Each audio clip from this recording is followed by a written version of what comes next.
آپ جب پورے کے پورے ملک کو، عوام کو پالیٹکس میں انوالو کرتے ہیں تو اس کے بعد ہی جو عوام ہے وہ ایجوکیٹ ہوتے ہیں اور وہ زیادہ سے زیادہ. ہمارے ملک میں تو اب یہ جو لفظ سیاست ہے، پالیٹکس ہے، اس کا ایک منفی تاثر اب ابھرتا جا رہا ہے. یہ مثبت سے یہ منفی میں ڈھلنے کی ابتدا کہاں سے ہوئی؟ جو اسٹوڈنٹس پالیٹکس تھی خاص طور پر، یہ اس کا زوال کہاں سے شروع ہوا؟ چونکہ آپ لوگ کے دور میں تو بڑی ہیلدی اسٹوڈنٹ پالیٹکس ہوا کرتی تھی، بڑا پیشنس ہوا کرتا تھا، دوسرے کو سننے سمجھنے اور اختلاف رائے کی ایک برداشت لوگوں میں موجود ہوا کرتی تھی، جو کہ اب آہستہ آہستہ وقت کے ساتھ ساتھ ختم ہوتی جا رہی ہے. دیکھیں، جب آپ نے سیاست سے عوام کو نکال دیا، جب آپ نے سیاست سے عام انسان کو نکال دیا، آپ نے سیاست سے اسٹوڈنٹ کو نکال دیا، سیاست رہ گئی وڈیروں کے بچوں کا شعبہ، سیاست رہ گئی حکمران خاندانوں کے بچوں کے لیے، سیاست رہ گئی حکمران خاندانوں کے ملازمین کے لیے، سیاست ان کے لیے رہ گئی جو حکمران خاندانوں کے غلام بن کے رہ سکے. پچھلے آئین 72 میں بنا تھا، 72 سے آج تک پاکستان کی سیاست خواہ وہ الیکشن کے ذریعے ہو رہی ہو یا وہ مارشل لاء کے ذریعے ہو رہی ہو، اس کو دو خاندان ہی لے کے چل رہے ہیں اور ان کی موروثیت جو ہے اس کے سر کے اوپر یہ خاندان. ابھی سینٹ کے الیکشن ہوئے، سینٹ کے الیکشن میں کس کو ٹکٹ ملی ہے؟ جس کو نہیں ملی وہ بھی بن گیا، جس کو ملی ہے وہ، جس کو کسی خاندان نے، دو خاندان نے جن کو یس کہہ دیا وہ منتخب ہو گئے. لہذا آج کی پالیٹکس میں سے آپ نے عوام کو، عوام کی رائے کو، عوام کے اختیار کو اس سے جب نکال دیا ہے تو جو باقی پالیٹکس بچی ہے وہ عیدی کے بغیر عید ہی ہے بس. صحیح. مطلب یہ ہے کہ وہ عید جس میں آپ کو عید نہیں مل سکتی، وہ سیاست جس میں عوام کو اختیار نہیں مل سکتا، وہ سیاست جس میں عوام حصہ نہیں لے سکتے، وہ سیاست جو چند خاندانوں کے لیے ہو، تو پھر اس سیاست کے نتیجے میں ملک آگے کیسے بڑھے گا؟ ملک کے عوام سیاست کو باعزت کیسے سمجھیں گے؟ سیاست تو ان کی ایکسپلائٹیشن کا ذریعہ ہے، وہ ایکسپلائٹ کرتی بھی ہے اور وہ ہوتے بھی اور ہونا پڑتا ہے. ارباب صاحب دیکھیں، عید کا دن ہے، عید کے دن جو ہے وہ جانا بھی پڑتا ہے، مختلف جگہوں پہ گھومنا بھی پڑتا ہے، تو لہذا آپ کے ساتھ ہمارا رابطہ منقطع نہیں ہو رہا. آپ سفر میں بھی میں آپ کے ساتھ رابطے میں ہوں، اور اس دعا کے ساتھ کہ اللہ تعالیٰ ہمارے ہر سفر کو اینڈ کے اوپر وہ خوشی دے جو عید کی خوشی. عبداللہ صاحب بہت شکریہ کہ آپ کا ظاہر ہے اتنا ٹف روٹین ہوتا ہے، بہت مصروف وقت ہوتا ہے، اس کے باوجود آپ اس طرح سے ہمیں ٹائم دے رہے ہیں. گھر میں بھی آپ نے گفتگو کی اور اب آپ دوران سفر بھی ہمیں وقت دے رہے ہیں، بہت شکریہ. تو اب گفتگو کے سلسلے کو ذرا آگے بڑھاتے ہیں دورانی صاحب. اس کا مطلب جو سیاست ہے اور سیاست دان ہے پاکستان کے، تو پاکستان کے جو مسائل ہیں اس وقت ان کا حل پھر آپ کو اس سیاست میں تو نظر نہیں آ رہا جس کی ابھی آپ نے بڑی وضاحت کے ساتھ تعریف کی ہے. میں سمجھتا ہوں کہ جی اس سیاست میں جب تک عوام کو شامل نہیں کیا جائے گا، اور اب تو ایک نیا مسئلہ پیدا ہو گیا ہے کہ عوام کو یہ کانفیڈنس بھی ختم ہو رہا ہے کہ ان کے ووٹ سے حکومت بن سکے گی یا نہیں بن سکے گی، کیونکہ ان الیکشنز کے اندر عوام نے بہت ہی تمام تر آڈز کے باوجود اپنے ووٹ پہ اصرار کیا اور اپنے ووٹ کو دیا، اور اپنے ووٹ کو اپنی مرضی سے دیا، اور ماضی کی طرح الیکٹیبلز کو نہیں دیا بلکہ اپنی خواہش کے مطابق انہوں نے ووٹ دیا. لیکن اس صورت میں بھی نتائج کو ویسا ہی بنانے کی کوشش کی گئی جیسا ماضی میں ہوتا تھا. پہلے عوام سے یہ سب کچھ کروا لیا جاتا تھا، اب عوام ہاتھ سے نکل گئے ہیں تو اب الیکشن کمیشن نے یہ سب کچھ کیا. تو میں یہ سمجھتا ہوں کہ ایسی صورتحال کے اندر اب جو مستقبل ہے اس کے اندر اب عوام خود ایک پارٹی بن گئے ہیں، اور وہ یہ چاہ رہے ہیں کہ اس ملک کو آگے بڑھانے کے لیے اس ملک کی جو اختیار ہے اس کے اندر اب وہ اپنا حصہ لینے پہ بضد بھی ہیں اور ڈٹرمنٹ بھی ہیں. میں یہ سمجھتا ہوں کہ اب یہ حصہ ان کو دینا پڑے گا. آج دے دیں گے تو آج سے اچھائی شروع ہو جائے گی، اگر کل دیں گے تو پھر کل سے انشاءاللہ شروع ہو جائے گی. تو دورانی صاحب یہ ہے ظاہر ہے اب حکومت تو بنے 2 ماہ ہو چکے ہیں، اپنا انیشیل ایک یہ دور گزار چکی ہے، اب آگے جو معاشی چیلنجز ہیں اس حکومت کے سامنے وہ بھی بڑے سخت ہیں. کتنا بڑا امتحان ہے اس حکومت کا؟ ایک تو اتنی تگڑی اپوزیشن جو کہ عید کے اب یہ چھٹیاں گزر چکی ہیں، گزر ہی رہی ہیں، اس کے فوری بعد اب سڑکوں پر آ رہی ہے. تو یہ اپوزیشن کو کس طرح سے فیس کریں گے؟ جو معاشی چیلنجز ہیں ان کو کس طرح سے فیس کریں گے؟ اور پھر ان کا کوئی حل آپ کو اس وقت نظر آ رہا ہے ان کے پاس؟ دیکھیں صاحب، جو ہمارے معاشی چیلنجز ہوتے ہیں نا حکومتوں کے، وہ حقیقت میں اپوزیشن کی وجہ سے نہیں ہوتے، وہ حکومت کی اپنی وجہ سے ہوتے ہیں۔ اچھا، اس وقت تو جتنی پارٹیاں ماضی کے 52 سال میں جو پارٹیاں جنہوں نے ملک چلایا وہ ساری مل کے اقتدار میں ہے، تو کوئی مسئلہ ہی نہیں ہے۔ لیکن مسئلہ وہ خود ہے۔ اگر ملک کی معیشت ٹھیک کرنی ہے تو ان کو اپنے طور اطوار ٹھیک کرنے پڑیں گے، ان کو اپنی ترجیحات بدلنی پڑیں گی، ان کو عوام کو شیئر دینا پڑے گا اور عوام کو اقتدار میں حصہ دینا پڑے گا، اور اس سے آگے بڑھتے ہوئے ملک کے وسائل میں سے حکمرانوں کو اپنا کٹ ختم کرنا پڑے گا۔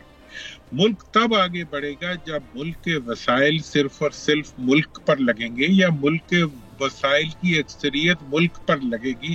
اگر اس کے نتیجے میں پوری دنیا کے اندر ترقی کا عمل ہونا ہے، پوری دنیا کے اندر عمارتوں نے بننا ہے، پرائیویٹ پراپرٹیز نے بننا ہے، اور پرائیویٹ ان کی جو فیسٹنز ہیں انہوں نے ڈیولپ ہونا ہے، تو ملک تو خالی رہے گا۔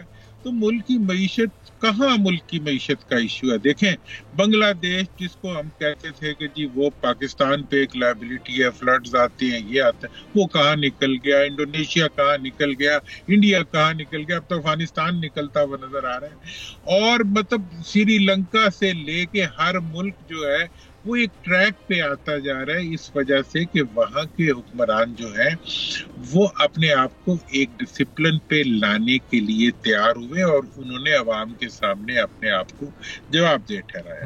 ہمارے حکمران جو ہے ان کے انٹرسٹ اگر ملک سے باہر ہوں گے تو ان کے وسائل بھی ملک سے باہر ہوں گے، ان کے وسائل ملک سے باہر ہوں گے تو ملک میں غربت ہوگی، جو غربت کل بھی تھی آج اس سے زیادہ ہے، آئندہ اس سے بھی زیادہ ہوگی۔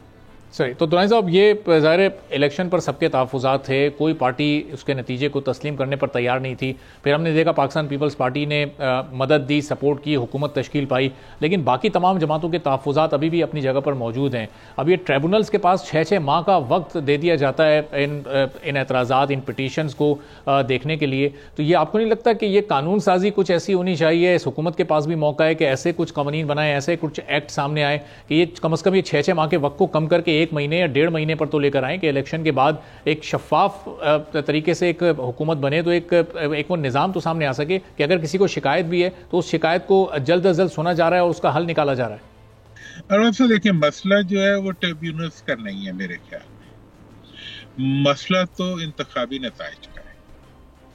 آپ یہ دیکھیں کہ اگر مطلب فارم 45 ہی لوگ زندہ لے کے پھر رہے ہیں اور اس کے باوجود وہ نتائج فارم 47 میں اور ہیں، 45 میں اور ہیں، اور الیکشن سے پہلے جو اقدامات ہوئے اور الیکشن کے دوران جو کچھ ہوا، الیکشن کے بعد جو کچھ ہوا، اس کی ریکٹیفیکیشن جو ہے وہ ٹریبیونلز کے ذریعے نہیں ہو سکتی۔ اور یہ تاریخی طور پہ یہ حقیقت ہے کہ ایسے صورتحال میں دوبارہ فیئر اینڈ فری الیکشنز، وہ الیکشنز جو الیکشن ہونے سے پہلے دھاندلی زدہ نظر نہ آئے، بلکہ الیکشن ہونے سے پہلے یہ چیز کلیئر ہو کہ اس کے نتیجے میں جو حکومت بنے گی وہ عوام کی مرضی اور خواہش کی حکومت ہوگی۔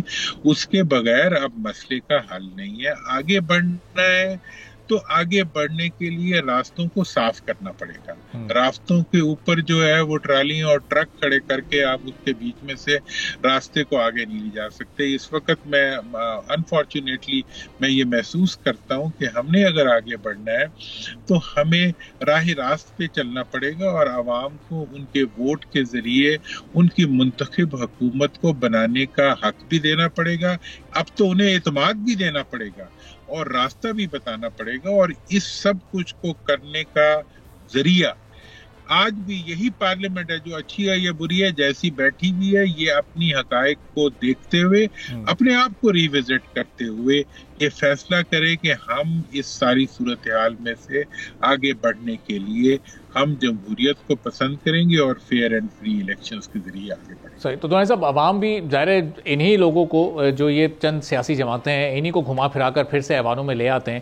اگر اس وقت جو سنگل لارجسٹ پارٹی تھی آزاد امیدواروں کی حیثیت سے پاکستان تحریک انصاف، پھر وہ سنی اتحاد کونسل میں شامل ہوئے، اگر وہ بھی حکومت میں آتے تو انہیں بھی دوسری پارٹیوں کی مدد لینی پڑتی، کولیشن گورنمنٹ ہوتی، تو ان کے پاس کیا ان تمام مسائل کا حل ہوتا؟ صورتحال تو پھر وہی جو 18 سے 22 تک تھی وہی والی چیز ایک بار پھر ریپیٹ ٹیلی کاسٹ ہوتی. دیکھیں جو اس وقت کی صورتحال ہے، اگر وہ آ کے وہی کچھ کرتے جو انہوں نے اصل میں پہلے وہ اسی طرح آئے تھے جس طرح اب حکومت آئی ہے. 2018 کے الیکشنز جو تھے وہ متنازع الیکشن تھے، اس کی وجہ سے ان کی رٹ بھی متنازع تھی اور ان کے اوپر اعتماد بھی متنازع تھا اور ان کے فیصلے بھی متنازع تھے. میں آئندہ کے بارے میں کوئی گارنٹی نہیں کر سکتا کہ اگر آئندہ کوئی آئے گا تو وہ کوئی غلط فیصلے نہیں کرے گا، لیکن یہ ہے کہ غلط فیصلوں کا بنیاد تو غلط سلیکشن بنتی ہے.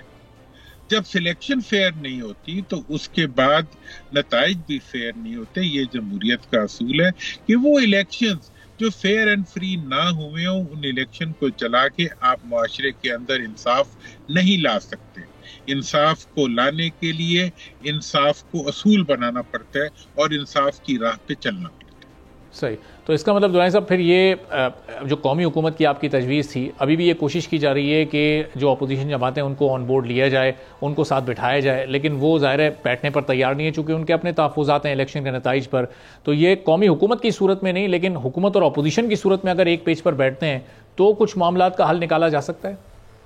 دیکھیں حکومت اور اپوزیشن ہی نے تو ایک پہ بیٹھنے تو مسئلے کا حل ہے.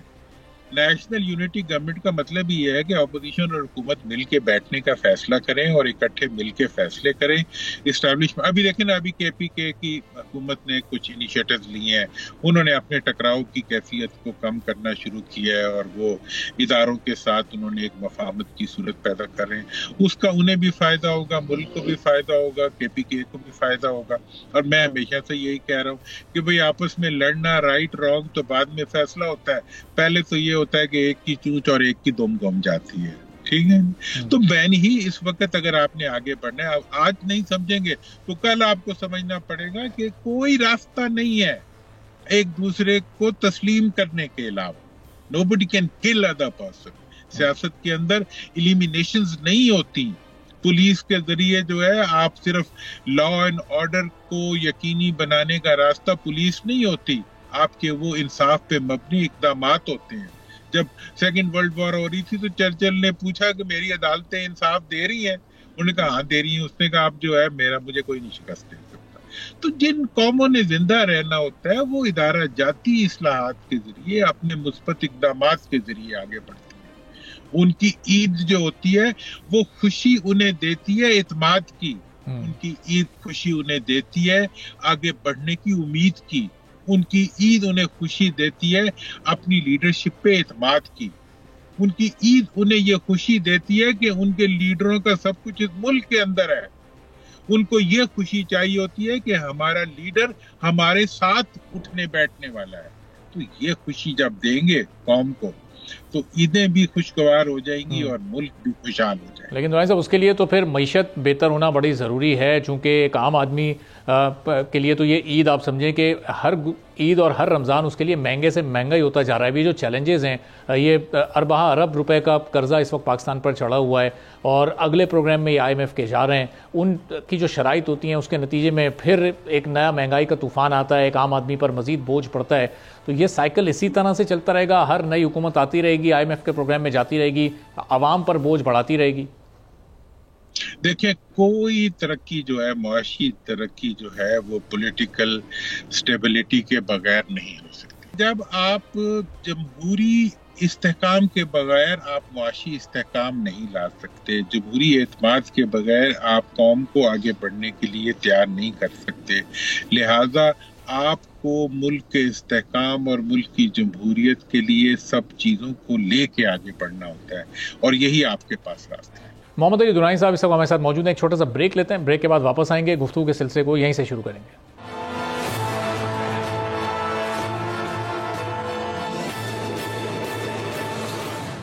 ایک بار پھر پروگرام میں آپ کو خوشامدید کہیں گے. سینئر سیاستدان محمد علی دنائی صاحب ہمارے ساتھ موجود ہیں. گفتگو کے سلسلے کو یہیں سے آگے بڑھاتے ہیں. تو دنائی صاحب, ابھی یہ جس طرح ہم دیکھ رہے ہیں کہ اس حکومت نے کچھ ایسے معاشی قدم اٹھانے کی کوشش کی ہے کہ پاکستان کی معاشی حالت بہتر ہو. پرائیویٹائزیشن کی یہ بات کر رہی ہے, یہ عام لوگوں پر ٹیکس بڑھانے کی بات کر رہی ہے, یہ بجلی اور گیس کو مہنگا کرنے کی بات کر رہی ہے. تو اب لانگ ٹرم میں تو شاید اس حکومت کے مطابق یہ چیزیں حل ہونے جا رہی ہیں پاکستان کے معاشی چیلنجز جو ہیں, لیکن جو شارٹ ٹرم میں جو اس وقت دور حاضر ہے اس میں تو پھر ایک عام آدمی پستا جا رہا ہے. اس کا کوئی شارٹ ٹرم سولوشن ان حکومتوں کے پاس موجود نہیں ہوتا؟ دیکھیں جی, اس کا شارٹ ٹرم سولوشن تو یہ ہے کہ نئی گاڑی لے لو, نیا ہیلی کاپٹر لے لو, نئی فیسلٹیز اپنے لیے لے لو, نئے ٹائر ڈلوا لو, نئے مطلب اخراجات بڑھا لو. وہ تو یہ لے رہے ہیں سارے شارٹ ٹرم, جو اپنی لیے مفاد اور جو آرام کا اہتمام ہے اس سے تو یہ باز نہیں ہو رہے. تو عوام کہاں سے, عوام کے لیے کیا کریں گے؟ اللہ کرے عوام کے لیے بھی کریں کچھ اور وہ ہو. اور یہ لانگ ٹرم جو ان کے اقدامات ہیں اس کے اندر اگر ان کے ذاتی مفادات کہیں گھسائے, اگر پتہ چلا کہ پرائیویٹائزیشن کے نتیجے میں خود ہی خرید رہے ہیں, اور اگر پتہ چلا کہ تمام اقدامات کے نتیجے میں جو ہے مزید ملک کو کنگال کیا جا رہا ہے, تو اس کے اثرات منفی ہوں گے. اگر اس سے ہٹتے ہوئے کچھ کیا گیا تو اس کے مثبت اثرات ہوں گے. اب ہم تو اس وقت دعا کی پوزیشن میں ہیں, اور دعا بھی کرتے ہیں اور ڈیمانڈ بھی کرتے ہیں کہ جی ملک کی معیشت کو بحالی کے لیے خدا را کچھ کرو. عبدالرحمان صاحب, یہ جو منشور ہوتا ہے پھر سیاسی جماعتوں کا, جو ابھی 2-3 مہینے پہلے ہم سن رہے تھے الیکشن سے پہلے بڑے بڑے دعوے ہو رہے تھے, 300 یونٹ فری بجلی, تنخواہیں ڈبل, 10 طرح کے کارڈ لانچ کرنے کی بات ہو رہی تھی. الیکشن کے بعد تو اس میں سے کچھ بھی ہمیں سنائی نہیں دے رہا. اب تو ہر چیز کی قیمت بڑھنے کی بات ہو رہی ہے, اب مسائل بتائے جا رہے ہیں. اب یہ کہا جا رہا ہے کہ اس وقت کیا حقیقت کا علم نہیں تھا کہ اس وقت ملک کی معاشی حالت کیا ہے؟ پھر وہ نعرے صرف سیاسی نعرے ہی تھے. یقیناً مطلب دیکھنا جی, ملک کو نوازنا بھی تھا, وہ نوازا بھی نہ گیا. اس کے بعد ملک کے اندر مختلف چیزیں بھی ہونی تھی, کچھ بھی نہیں ہوا. آخر میں پتہ چلا کہ بس ہیلی کاپٹر آ گیا, گاڑی آ گئی, کچھ مفادات آ گئے, کچھ نئے نوکریاں نکال لی, وہ اپنے لوگوں میں بانٹ دی, اور مزید وسائل آ گئے. بس یہی ہمیں نظر آتا ہے.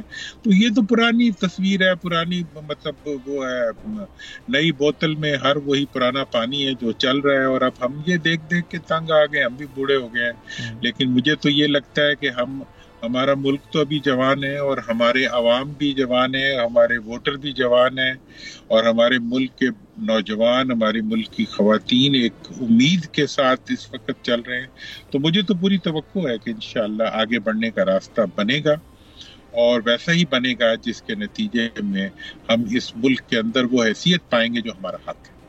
تو دنائی صاحب, اس حکومت کو اب چلنا چاہیے, اس کو اپنی مدت ابھی پوری کرنی چاہیے جن حالات میں بنی ہے. پھر جو اپوزیشن جماعتوں کا اس وقت ایک مطالبہ ہے کہ فوری طور پر نئے انتخابات کی طرف جائے, تو کیا ملک اب ایک اور نئے انتخابات کا فوری طور پر متعامل ہو سکتا ہے؟ پھر اب چونکہ یہ حکومت جن حالات میں بھی آئی ہے, اب اس کو چلنے دیا جائے, کم از کم اپنا یہ ٹرم تو پورا کرے.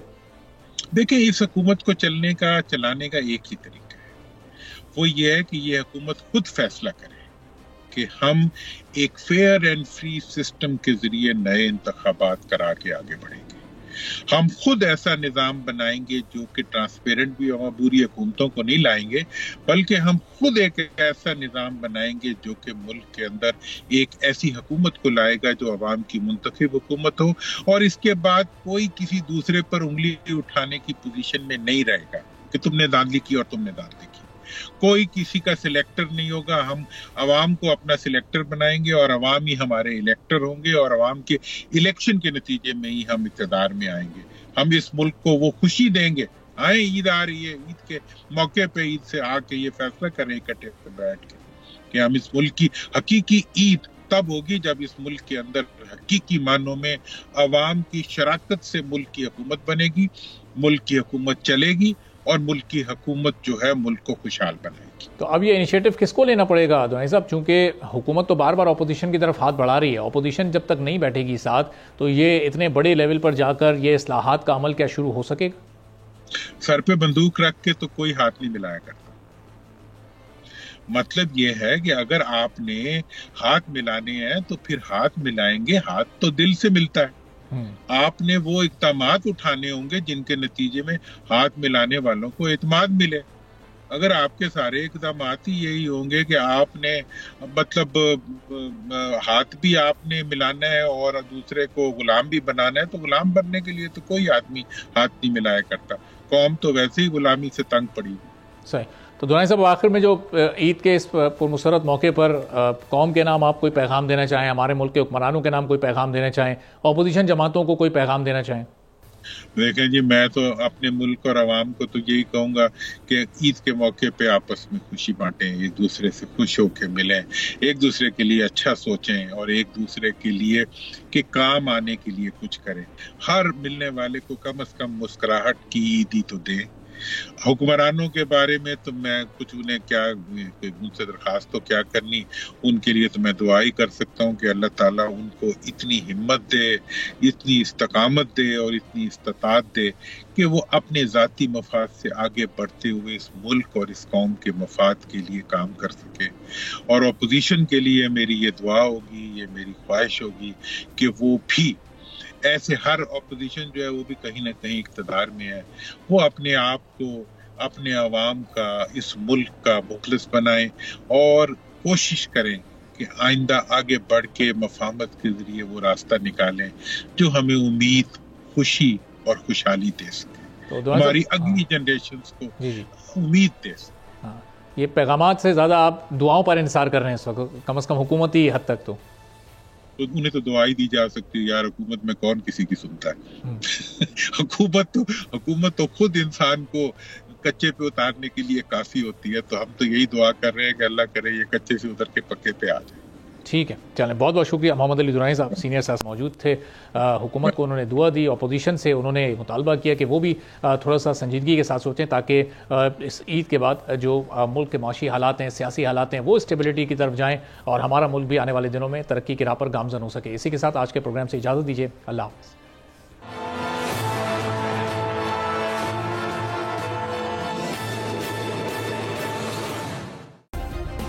سبسکرائب کریں اور بیل دبائیں تاکہ کوئی خبر رہ نہ جائے.